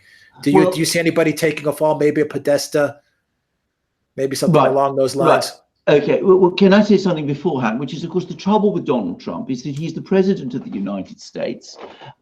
He constantly says things that should happen, and which then turn out not to. And I don't understand why, as president of the United States, he doesn't make a decision simply to order declassification of all the relevant papers and to call in Barr and Rosenstein, who's still the Deputy Attorney General, but who has agreed with Barr's assessment of Mueller's report, and simply say to these people face to face, look, this is a disaster. It's been a debacle. All these allegations have been made against me. We've seen this absolute cesspit of things that were going on in the Justice Department and the FBI and quite probably the CIA and quite possibly the White House. Lindsey Graham agrees with me that it should be investigated. So let's have special counsel. I don't understand why that never seems to happen. I hope this time it does, because it should. But when Trump tweets about these things, I get concerned, because he tends to tweet about decisions that he can make, but which then are never made. Now, coming to where this investigation would lead, or to whom it would lead, if it were ever conducted properly, there's no knowing how far it would lead. Some people obviously are in the immediate firing line. I mean, James Comey, Andrew McCabe, these two FBI people, Glenn Simpson, Christopher Steele, who is the absolute star witness in all of this. I suspect Rosenstein has some important questions to answer. There's probably all sorts of people within the FBI and the Justice Department, Sally Yates, all that crowd who we could look into. But I'm going to say something. These are career officials. Beyond them, looking at a crisis like this, I have no doubt at all that they came. Some of the impulse came from politicians. Which politicians? Well, Hillary Clinton has an obvious interest. She paid Glenn Simpson, and through Glenn Simpson, Christopher Steele. She was also in touch with all kinds of people in the media, and we know that Bill Clinton had this extraordinary meeting with Loretta Lynch. So he has questions to answer also. There's also members of the Senate and of the House, people like Warner, who are also, agitating behind the scenes, and their aides. There's lots of people in the media, who are publishing classified information. Maybe they have a defense under the First Amendment. I know Glenn Greenwald thinks so, but that doesn't mean that they might not be asked questions. And last but not least, there is the man who presided over the whole thing, who is Barack Obama, who was the president of the United States, and his personal aides, including first and foremost Susan Rice, who was his national security advisor. Is it true that Susan Rice was the person who insisted on the unmasking of all of Donald Trump's aides, making them vulnerable to this kind of political attack? What did Obama, the president of the United States, what did he know, and when did he know it? He was the president at the time. That's the Watergate question. I think it applies to him. We know that in August 2016, he was provided with a big file by the CIA, whose chief, Brennan, was one of the most active promoters of Russiagate, and has continued to be, by the way, in his various appearances at the media. So what was in that file? What was in that dossier that Obama was provided? Was it the Steele dossier? I think so. And what did Obama do?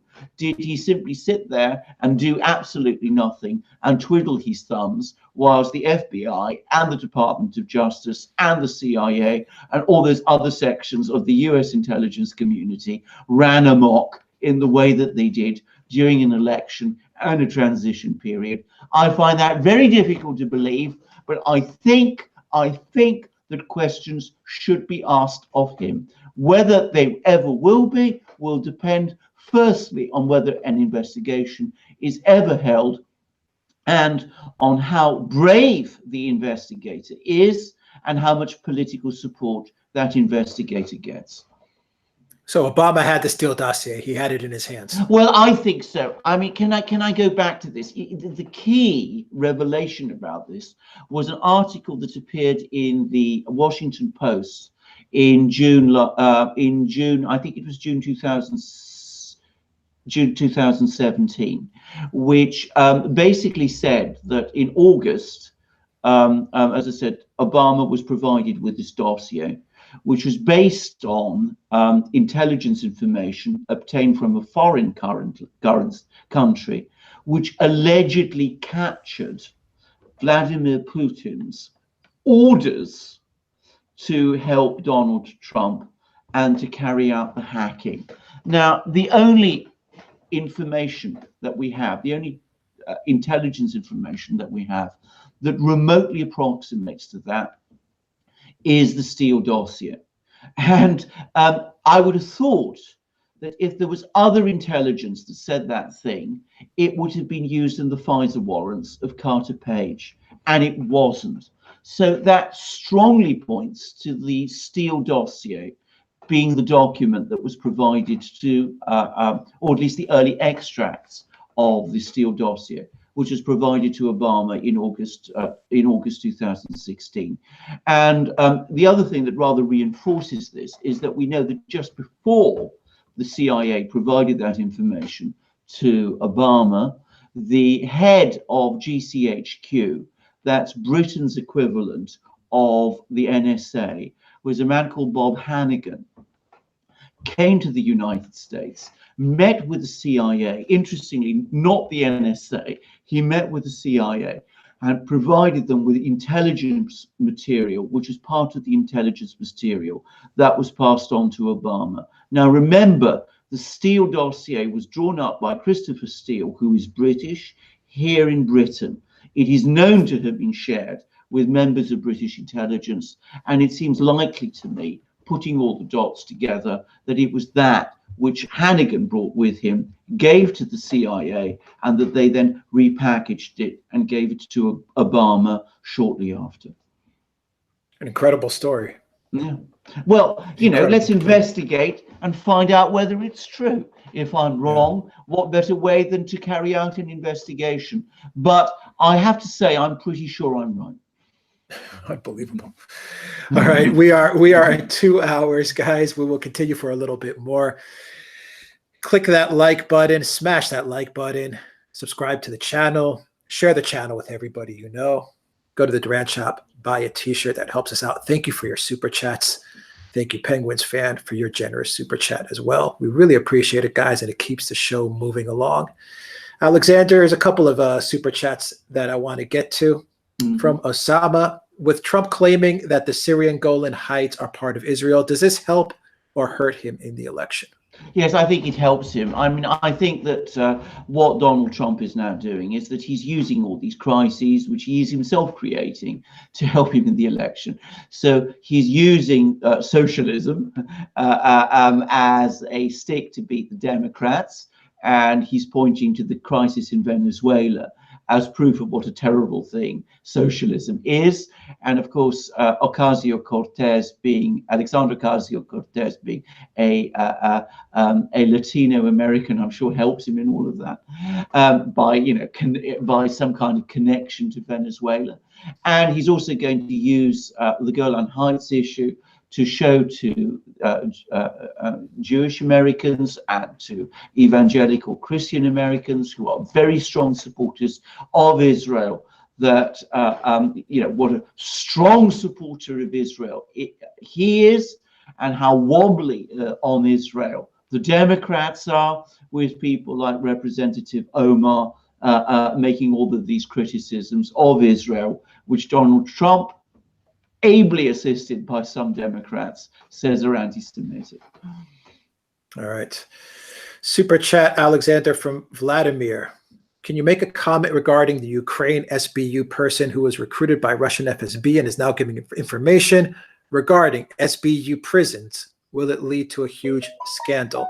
No, it won't lead to a huge scandal, because though we have all sorts of people from the SBU who are giving information, there's either the same man or another man has now also given some very interesting information about the MH17 and about, he's actually named Ukrainian officials. Go into that a little, Alexander. That's interesting. The MH17. What's happening?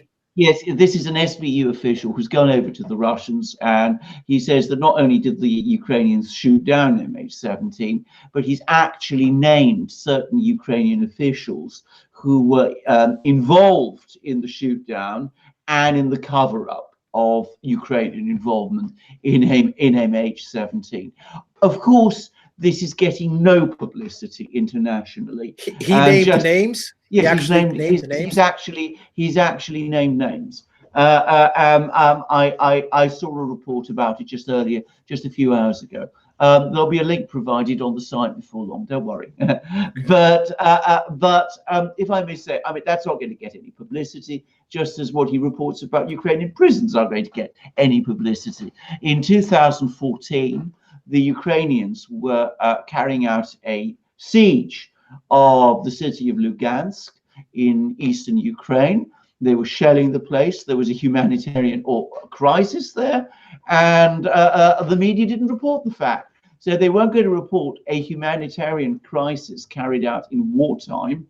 Why would the media report information from an SBU officer who they say will undoubtedly say is compromised and a traitor? For me, what this story is perhaps more interesting in showing is that it's come directly after that visit by the Ukrainian politicians to Moscow that I mentioned. It's come shortly after the rebellion of Ukrainian performers in the Eurovision Song Contest, and it's also consistent with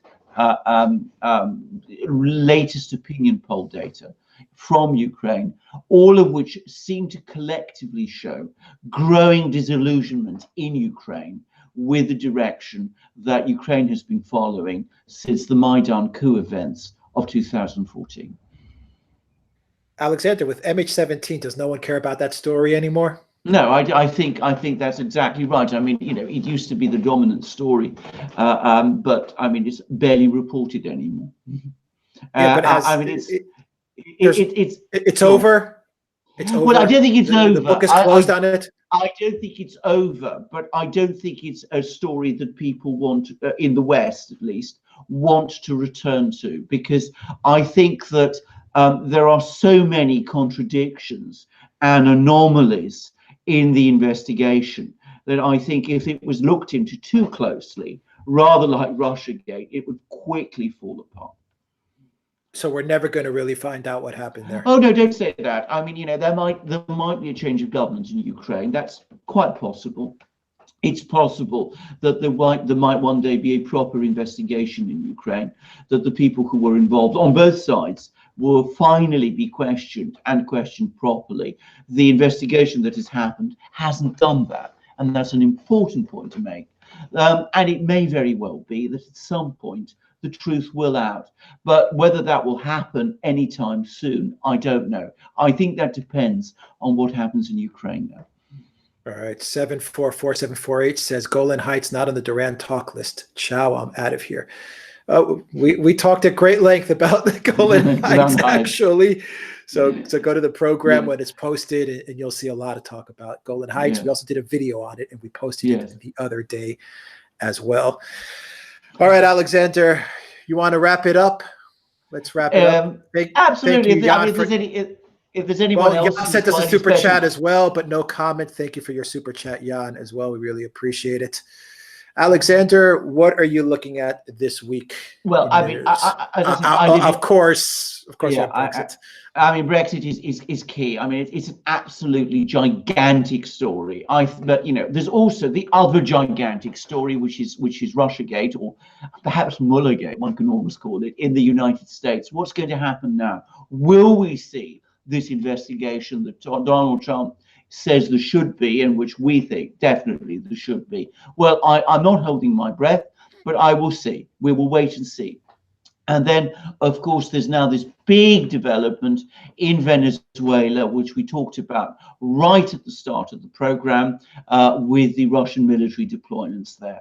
And last but not least, coming back to the last comment you quoted, with the Golan Heights decision, will Trump actually sign off on it? Apparently he will. There was a report on Al-Masdar saying that he's already prepared the executive order to that effect, and already we see a deepening crisis in Gaza and probably in the rest of the Middle East as well. So lots is going on in the world, and we shall cover it. Got it. Everything is escalating. Everything is escalating. Yes. We live in interesting times. That's for sure. Thank you, American Rebel, for your super chat. Thank you, gentlemen. Thank you for your super chat. All right. Thank you to Peter as well. We missed him on this chat, but thank you, Peter, for helping us get this live show moving. Thank you to everyone who joined us on this 31 live show 31, Alexander. It was a busy week in news, and I think next week's going to be even more busy. Yeah. God, it's hard to keep up anymore. It is very hard to keep up. Somebody once said to me that keeping up with international news, the way that we're doing, is like trying to stay ahead of the super tanker in a rowing boat. And that is how it feels sometimes. But I think we do it, and having interaction with our viewers makes it all very worthwhile. Mm-hmm. Yeah, absolutely. Any news on Assange, by the way, Alexander? Do you know anything? No news on Assange. No news. Things have been quiet for a while. Very quiet for a while. But can I just say, I had a meeting with an interesting man who knows Assange in Ireland. You know about this meeting. I don't want to mention his name or say very much at the moment, but he did have some interesting things to tell me, which we will no doubt come to at some point soon. All right. Greetings from Sweden. Hello from Sweden. Thank you for coming on board. All right. Thank you, everybody, for joining us. Alexander Mercouris, the Oracle of London in London. Thank you very much, Alexander. Thank you to Peter Lavelle, host of RT's Crosstalk as well in Moscow. Thank you to you guys. We hope you have a really good week, a good morning, a good afternoon, a good evening, wherever you are in the world. Thank you for joining us. Thank you for tuning in. Share the channel with everybody you know. Hit that like button, hit that subscribe button, hit that notifications bell as well to make sure you get the notifications every time we push out a new video. We have a lot of videos coming up this week, a lot of news going on, and we're going to get it to you. Alexander Mercouris, Editor-in-Chief of the Duran, thank you. Thanks, guys. Have a great day.